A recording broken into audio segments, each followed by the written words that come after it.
So, Overwatch is celebrating Halloween. And Blizzard making me fall in love with Mercy all over again.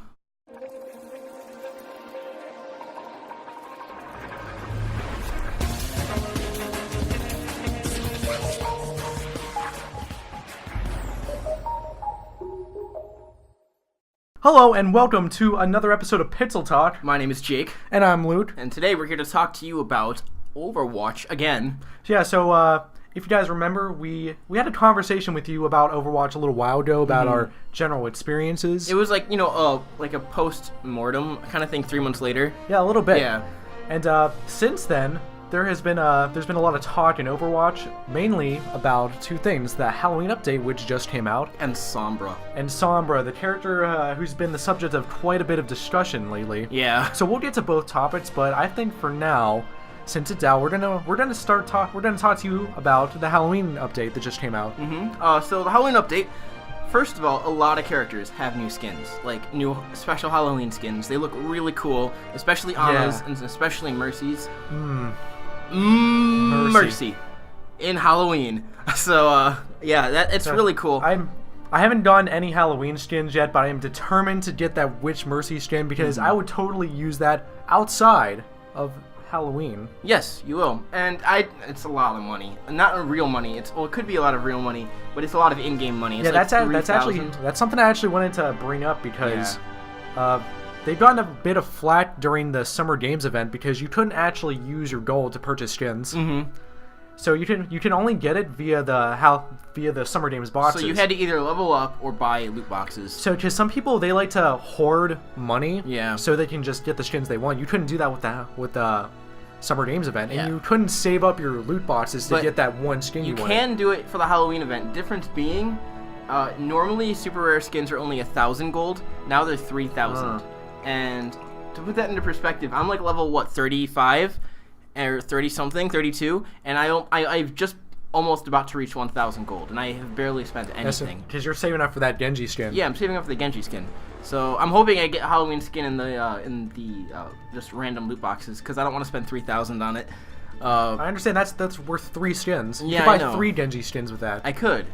And I've been saving up for it for like a month or more. So anyway, that's a big thing. But there's also other cheaper things you can get as well. Not only skins. There's winning animations for them. Yeah, there's some highlight intros. You get some new hero poses. Yeah, hero poses. The victory poses. That's what I meant. Yeah. And then what else is there? Is that it? There's some new voice lines. Yeah, there's some new voice nobody really lines. cares about that, but Yeah. Some people do, I'm sure. My favorite thing was when I was playing a match recently, and then there was this one diva who kept saying "Happy Halloween" Happy over and Halloween. over. Happy Halloween. On Happy Halloween proper, imagine how many people are going to be doing Happy that. Halloween.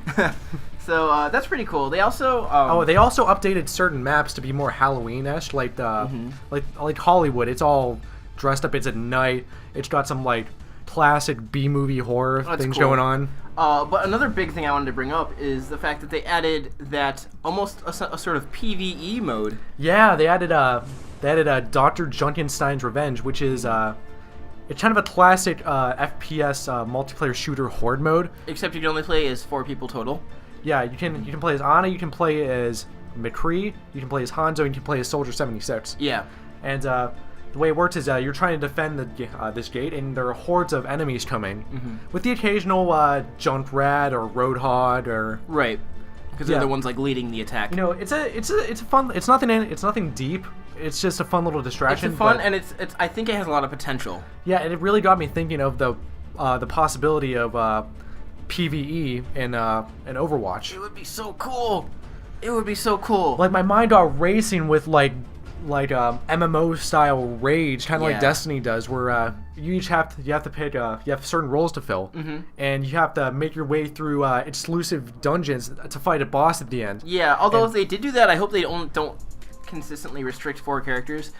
They haven't really done any PvE balancing for any of the characters, so I think the reason why they restricted it this time is because they're like, alright, we haven't balanced these characters for PvE, so let's pick the 4 best ones that would work in a PvE scenario. Yeah, because I can see certain characters being overpowered in that game mode. Right, like imagine Mercy with her ult every time like people die, it's like it would take a lot of rebalancing. it would take a lot of rebalancing. They'd have to either slow the way that ults charge, so ults don't charge up as fast. Yeah. Or something along those lines, because to put it into perspective and to get a ding, Final Fantasy 14 to charge a healer's limit break, which is basically a heroes never die. You need to. It's like a lot of work to charge up a third tier limit break bar. So are you saying that in Overwatch, if everybody shares an ult meter? That would be cool. I would like that. That would work really well. And the ult meter should charge much slower too. So, yeah, that's just my little input. But they did say in the Overwatch community update that they're working on a bunch of new stuff. That's cool. Which leads us Yeah. to our next topic. Oh yeah. They have confirmed that they're currently working on 2 heroes. One of which is very close to completion, and many people believe it's Sombra, especially with the leak that's come out. I mean, it's Sombra. Yeah, it's It's because Sombra. for the whole past year, there's been this like AR game going on with like everybody trying to crack the mystery of Sombra. Yeah. And it's been tough, but recently we got an alleged, it's not officially confirmed, an alleged leak of her design. Yeah. And she looks cool. I personally think her design is really cool. She has a nice aesthetic going on, and she fits in with the rest of the cast really well. Yeah, she does. She definitely holds the mold of Overwatch very well, and I like her pose. But her design has actually gotten a bit of her alleged design, mind you, has gotten a little bit of a backlash within the community. Because people wanted her to be awesome, or like, what they think is awesome, which is like all mysterious and... Like, there are people like, oh, her hairstyle is ugly, she looks like... Basically, they had unrealistic expectations. Because there's been like this fan canon design of her where she has like the long cloak and she has the skull mask, which is her logo. Yeah. And I believe that's because like everybody, like you said, there was everybody had like a picture in their mind of what Sombra looked like. And if it's not the case, then they're inevitably going to be let down. But we also have to keep in mind that this is just one of her skins. That could potentially be a legendary skin. It could potentially and that might not be even be her like canon design. Yeah, and then we don't know much about the other character. At least I don't know that much about the other character. Yeah, because it's still very early in development. There's like nothing. People think it's Xiao. Okay.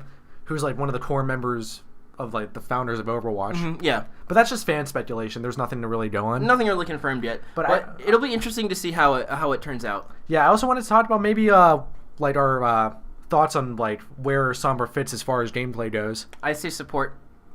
I would think either support or defense, because with her hacking ability, she'll be able to like hack turrets. I want her to be like a debilitator sort of job, where like she can, like you said, hack turrets. She can make other enemies' attacks weaker. That would be really cool. Yeah, the thing is, my main worry is that she's going to fall into the Symmetra trap, where she's only really situational. I think they're really thinking about that, though.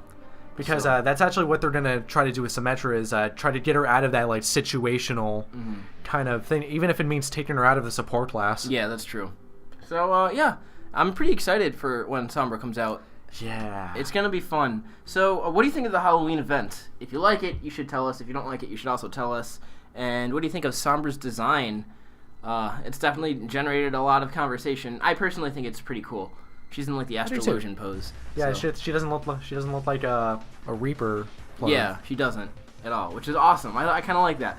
So anyway, you can find our Twitters right here and there, and you can follow us on Twitch as well. Right here. Yeah, right there. And we will see you guys in the next Pixel Talk. All right, see you guys. Take care.